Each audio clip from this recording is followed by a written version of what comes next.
তাকে মুখ ফুটে বলতে দেব না। তার জীবনের যা কিছু প্রয়োজন আমি সব বহন করেছি। তাই আজকে যখন মধু বলছে যে না খাওয়ালে আমার আর যাওয়ার শক্তি নাই, তোরা চলে যাবে, গোবিন্দ ভাবছে তাহলে তো আমার প্রতিজ্ঞা ভঙ্গ হয়ে যাবে। কেন? এরা আমাকে ছাড়া জানে না, বোঝে না, চেনে না। কাজে খিদে পেয়েছে, এখন আমারই ব্যবস্থা করতে হবে। কিন্তু এটা তো বন, রাস্তা, বাড়ি নয়। হ্যাঁ রে মধু, ও সোনা, একটু কাঁধ ধরে চল, মা লাড্ডুর থালা নিয়ে দাঁড়িয়ে আছে, গিয়ে গপ গপ করে সে যাব, তবে তো না খেলে আমি দাঁড়াতেই পারবো না। জগৎকে জানাবে এইভাবে আত্মসমর্পণ করে আমার মুখাপেক্ষী হয়ে থাকতে হয়। ভজন করে, সাধন করে আত্মসমর্পণের মূল কথা। গোবিন্দ দেখলে ও তাহলে কিছু না খাওয়ালে তোকে নিয়ে যাওয়া যাবে না, কি খাওয়াবো? এই পথের মধ্যে হঠাৎ তাকিয়ে দেখছে বিরাট একটা কলা বাগান।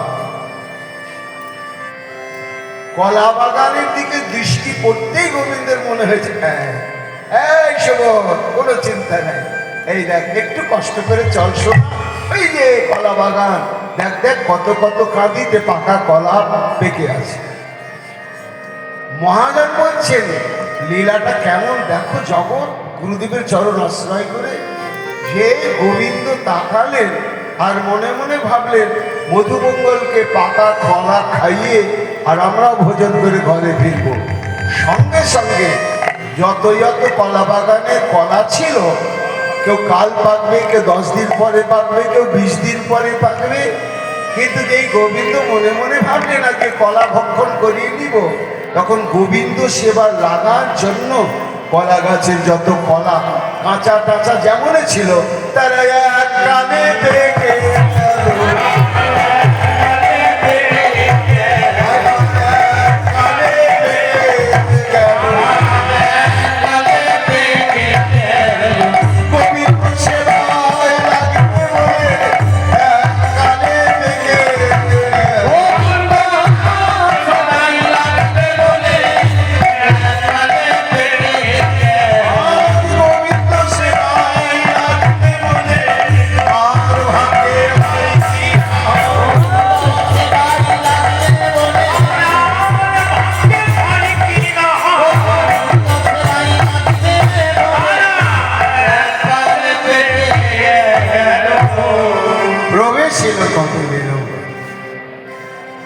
পেকে যাওয়া মানে সেবার যোগ্যতা লাভ করা। যেসব কলা পাকেনি তারা ভাবলে কি করি রে, আমরা যে পাকেনি আজকে তো ঠাকুরের সেবায় লাগা যাবে না। তখন আর একটা কলা বলছে কোনো চিন্তা নাই, ওই যে পাকা কলার কাঁদিটা ঝুলছে, চল ওর সঙ্গে একটু ঠেকি। পাকা কলার সঙ্গে ঠেকতে ঠেকতে কাঁচাগুলো সব পেকে গেল। শিক্ষা দিল জগৎকে যে যদি পাকতে চাও তাহলে পাকা বৈষ্ণবের সঙ্গ করা। পাকা কাঁচা কি? কাঁচা হচ্ছে এই যে আধার কার্ড নিয়ে ঘুরি, এটা আমার পরিচয়। এই যে আমিটা, যে আমি যার পরিচয় আধার কার্ড পকেটে নিয়ে ঘুরি, এটা কাঁচা। আর পাকামি কোনটা? জীবের স্বরূপ হয় কৃষ্ণের নিত্য দাস, কৃষ্ণের তপস্যা শক্তি ভেদাভেদ। তাই সাধুগুরু বৈষ্ণব তারা ভজন করতে করতে করতে করতে দেহ অভিমান ত্যাগ করে তারা জানে আমরা কেউ নয়, কারো নয়, আমরা কৃষ্ণের দাস। এরাই পাকা, এরা পাকামি। এদের সঙ্গ করতে করতে একদিন না পেকে যাওয়াই। এই কলা বাগানে কলাগুলো পেকে গেছে আর মিষ্টি মিষ্টি গন্ধ ছড়াতে শুরু করেছে। আর সুবল এক মধুমঙ্গল এক না দাঁড়িয়ে বলছে এখানে চল চল চল চল।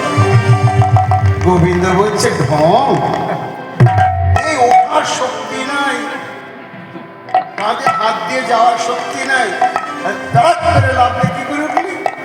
বলে খেতে পাই না পাই, ওই পাকা কলার কাঁদিটা দেখলাম তো, আর গন্ধ নাকে এসেছে, তাতেই শক্তি এসেছে।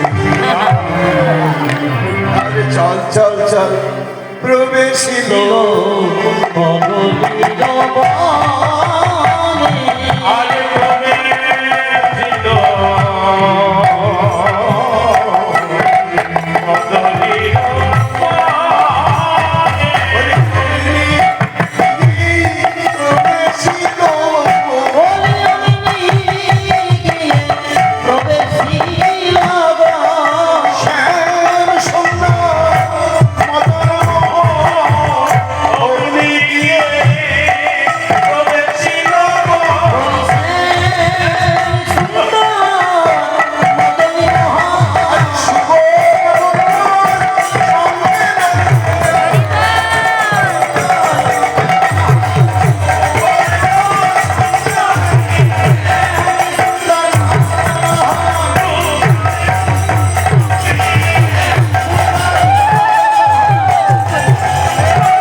গোবিন্দ কলা বাগানে প্রবেশ করলেন কেন? এতগুলো কাজ, যেই কলা বাগানে প্রবেশ করলেন পাতা তো সব এককালে পেকে গিয়েছে, কিন্তু অনেক উঁচু উঁচু। গোবিন্দ দেখছেন নিচে থেকে কলাগুলো পারা যাবে না, তাই শ্রীদামকে ডেকে বলছে, এই শ্রীদাম, তুই আমার কাঁধে ওঠে রে।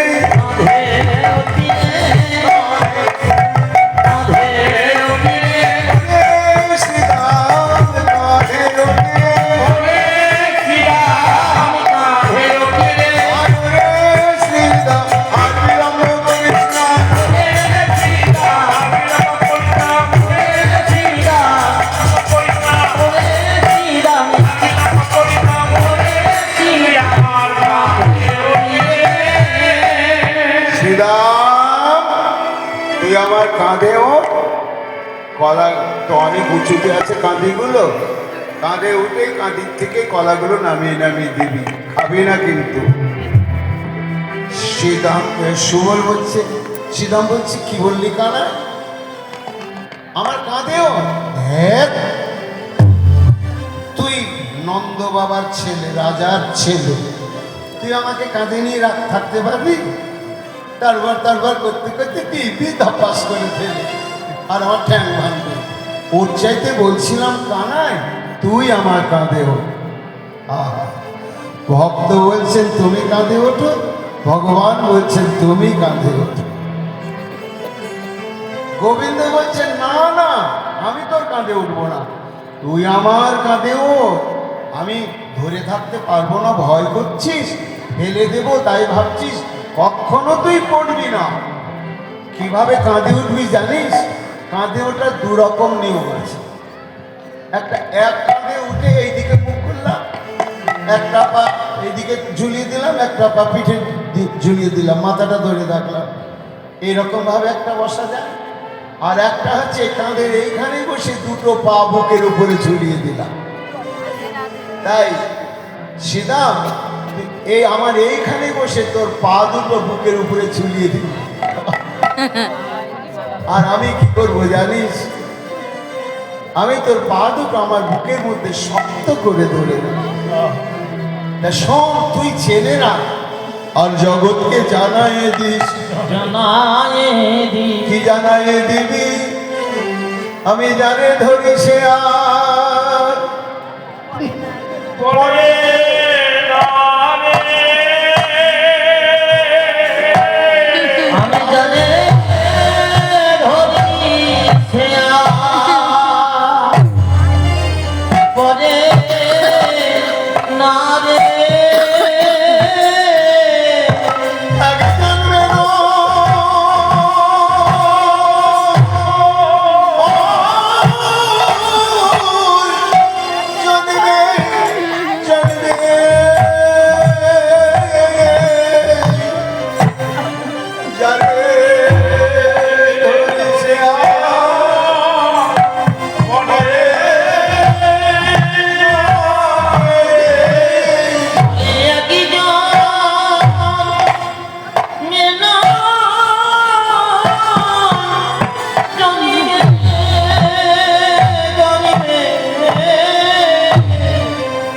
যাকে ধরিছে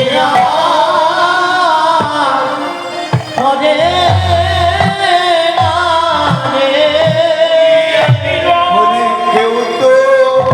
কেউ তো ধরা দেয় না সিদা বলে কেউ তো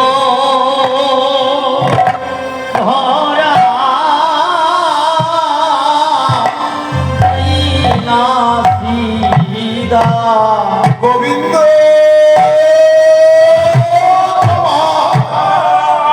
তোমার হলো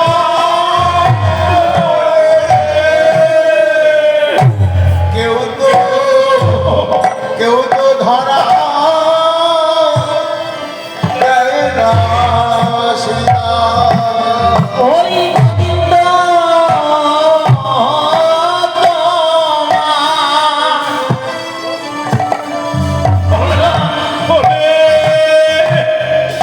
আমায় কেউ তো ধরা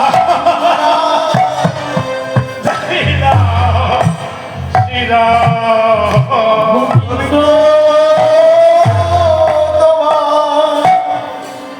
তোমার ফুল ফুলে কেউ তো ধরা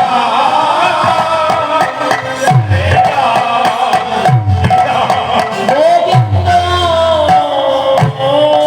তোমার